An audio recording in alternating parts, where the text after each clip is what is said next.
Do I need to turn this on?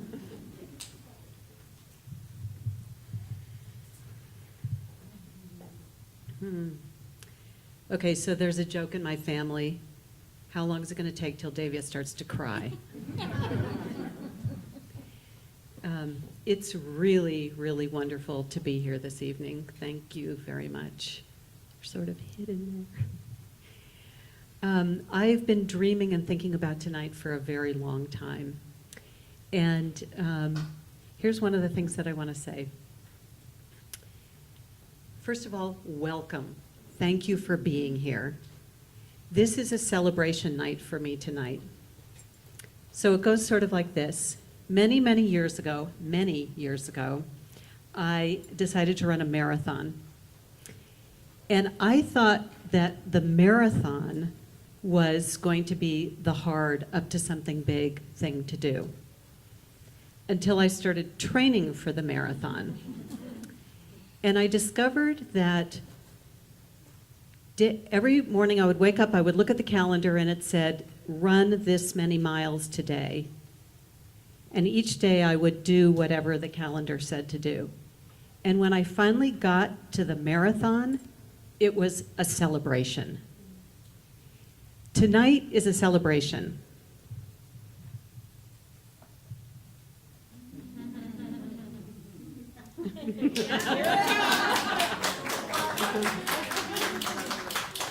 I have birthed this book.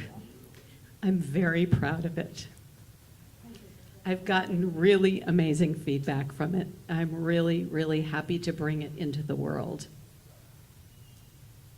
And the way I like to bring things into the world is through celebration. And for me, celebration is bringing people together in community so they can share their own stories with each other. I'm not so interested in bringing people together to have a cocktail party. I'm interested in bringing people together so they can talk about the things that are really heartfelt to them, the things that really make a difference. So I invented this idea tonight. Okay, let's get a whole bunch of people together in a room. I'll share some stories. They'll share their stories. And because we're working in community, we're going to lift each other up to something bigger than we thought we could do. And we'll have dessert. So here's how tonight is going to go. Tonight is about inspiration, courage, and community. I hope that you will be inspired by the people here. I hope that you will be inspiring to the people here. I hope that you'll find a place of courage in yourself. I hope you'll see courage in other people. And in community, we will lift each other beyond what we thought we could do. So first, I'm going to read a little bit from the book. And, okay, so I'm going to read a lot from the book. And then we're going to have a chance to hear from 10 people who said they wanted to present their big ideas. Now these are, I'm not going to call on anyone. These are people who actually said when they registered, this is something they said they wanted to do. And it's a little bit of an experiment. I don't know how it's going to go. We'll see. But it'll give people an opportunity to stand up in front of you and say, this is my big idea. This is the kind of support I want, and this is the resources that I'm looking for. After all the sharing of ideas happens, together as community, we will rearrange the furniture. And then you'll have a chance to buy books, you'll have a chance to eat dessert, and then most important, you'll have a chance to actually connect with each other in a deep and meaningful way. So that's how the evening is going to go tonight. I'm so, forgive me in advance for whatever I forget to say, okay? So first I'd like to, do I have to use the microphone? We'll try with that. Okay. Do I have to use the microphone? David, you can hear me? Joel, you can, okay. Joel says I have to use the microphone. Okay. It's just awkward to only have one hand. Oh, thank you. That's my daughter. She's brilliant. Thank you.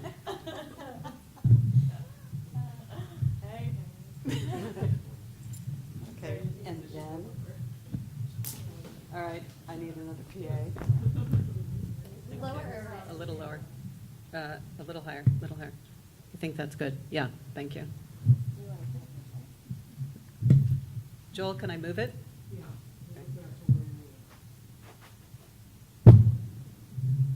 Yeah, good.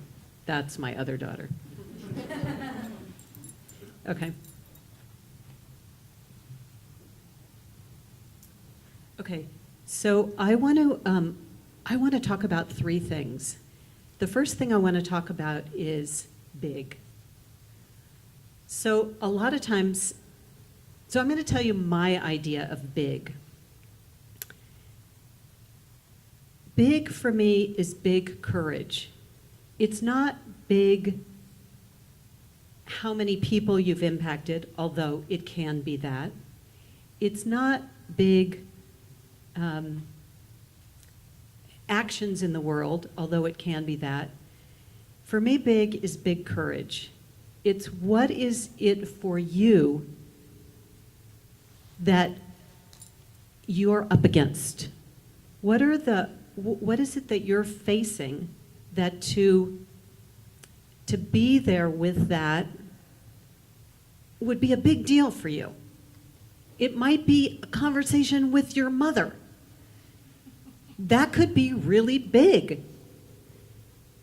It might be an apology that you want to make. So when I talk up to something big, I'm talking about what that means for you. What's big for me is not necessarily big for you. What's big for you is not necessarily big for the next person. So look for your own big. So I'd like to read. Pretend like it's a nighttime bedtime story.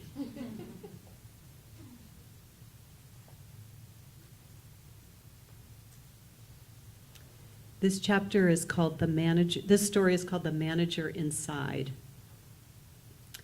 Anna calls me from her office, excited and slightly panicked.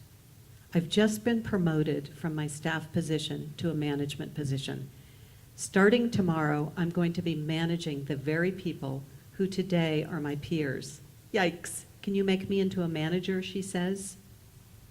Her employer is a successful nonprofit that promotes education for young girls in developing countries. Anna has been on staff there for 3 years. Make me into a manager, she repeats.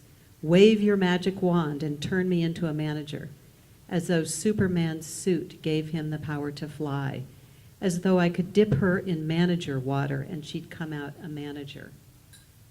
There is no manager mold, I say. Managing, leading, collaborating, bringing out the best in others, inspiring others to rise to the occasion, that all comes from the inside out. Every manager has her own signature. You're about to discover yours. I'm not going to turn you into someone else. You're going to become more of who you already are. I understand where Anna is. Years ago, I worked for a nonprofit whose larger-than-life mission was to end world hunger.